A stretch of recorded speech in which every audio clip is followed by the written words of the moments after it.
Good morning, fam. Welcome back to the YouTube channel. Today is a very, very exciting day. As you can tell, we have some pretty bummy clothes on. Usually means I'm gonna get really freaking dirty, oily, greasy. Today, what we're gonna be doing is tearing into the Evo 8 motor, figuring out everything that's wrong with it, and we gotta place an order for all the parts because we need this car back on the road, hopefully before it snows. Today's a really nice day. No snow to report. But in the forecast, it looks like within the next week, we may be getting some snow. So I want to get this thing back on the road so I have something to drive. I could drive the Taco, but I ain't gonna lie, those tires I have on there, they're like mud tires and they do really, really shitty in the snow. So I really need to get this thing done and back on the road. I have been reading the comments and you guys are so helpful with every question I ever ask. There's so many helpful people. A couple videos ago, I asked about all the evap stuff and it sounds like from you guys, I can just delete all that stuff, cap it off on the intake manifold, or better yet, cut all the little nipples off of the manifold, have my brother Austin TIG weld it up, grind it smooth, Cerakote it black, and have a good looking OEM manifold. We still have the engine up on the hoist. I need to transfer it over to a engine stand and tear into this thing. I have a feeling there's gonna be a little bit more wrong than we expect. Just kind of looking at the outside of it. Already I can see power steering pump mount is completely snapped off. That should have been replaced when this motor was put in.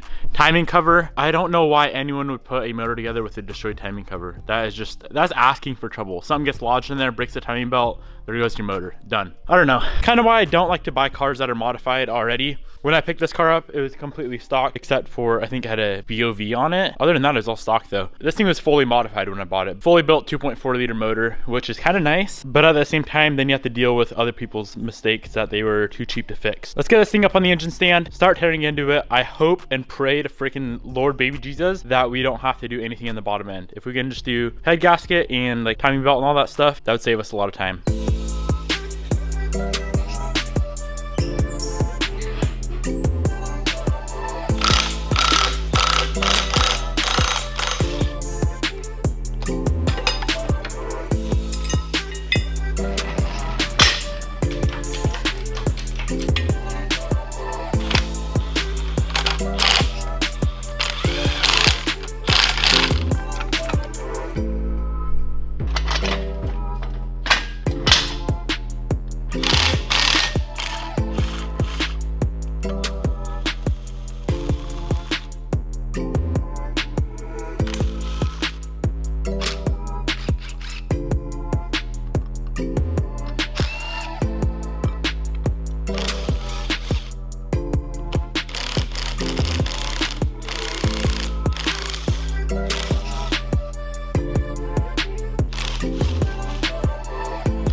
All right, so we are just about ready to pull the head off. I am so used to working on Evo 10 on 4B11s that I started pulling the cams, and on a 4G motor, you don't need to pull the cams to pull the head, or to access all the head bolts. So that is super nice. This is where we're at right now. I'm gonna leave the cams in there. They are HKS 272s, by the way, if you guys are wondering why this car sounds so dope. As you can see, we can access all of those ARP nuts with the cams still on the head. This is the moment of truth, guys. Let's pull off this head, check out the head gasket, check out the pistons, check out the cylinder walls. We better not have to touch the bottom end of this motor.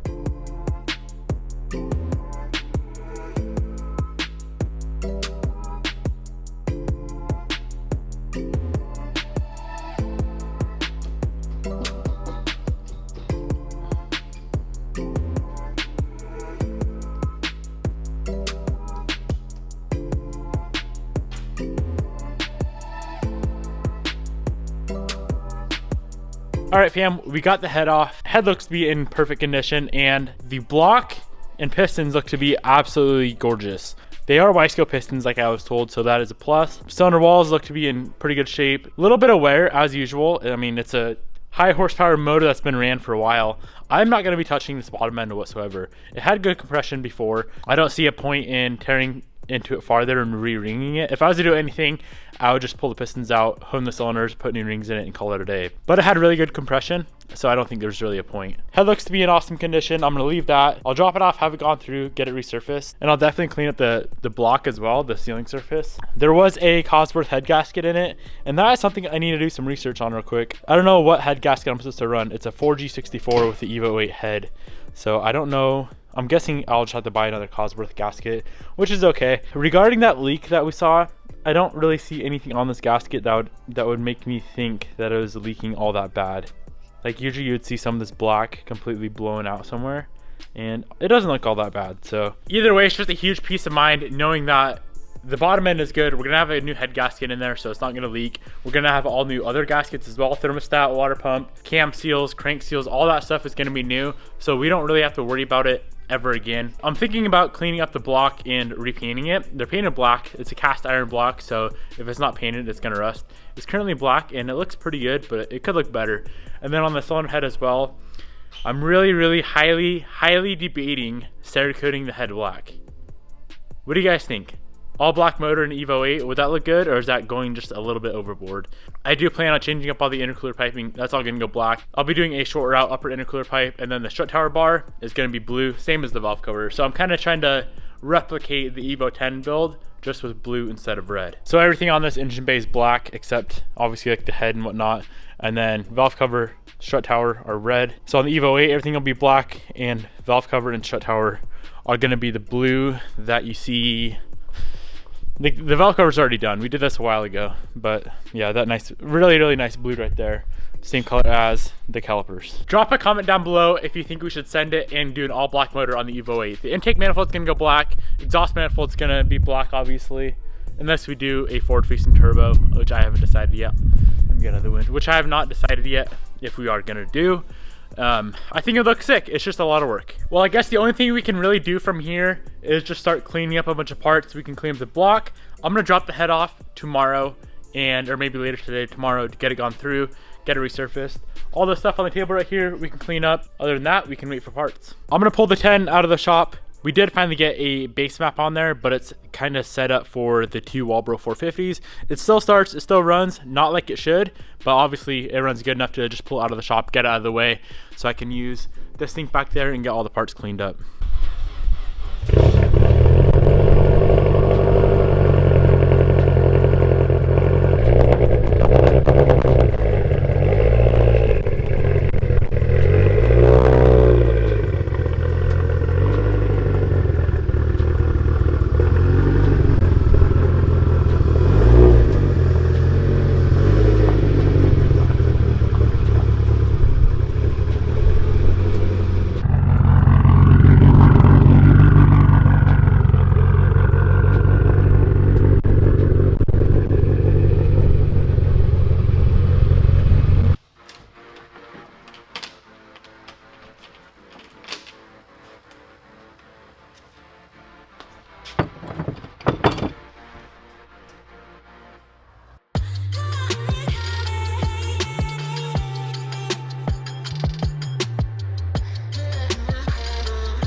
All right, so we got a ton of stuff cleaned up. Here's the valve cover, a bucket full of stuff right there that is probably gonna be coated. There's some random parts in there, flywheel, whatnot, and then a bunch of bolts and the cam gears in there. Block, we still gotta pull out the ARP studs. So let's pop those out real quick. And then this front, like oil filter housing, we're gonna pull that off as well. And I think I'm gonna coat that just so it matches the block. Probably end up Cerakoting that along with a bunch of other stuff on this motor.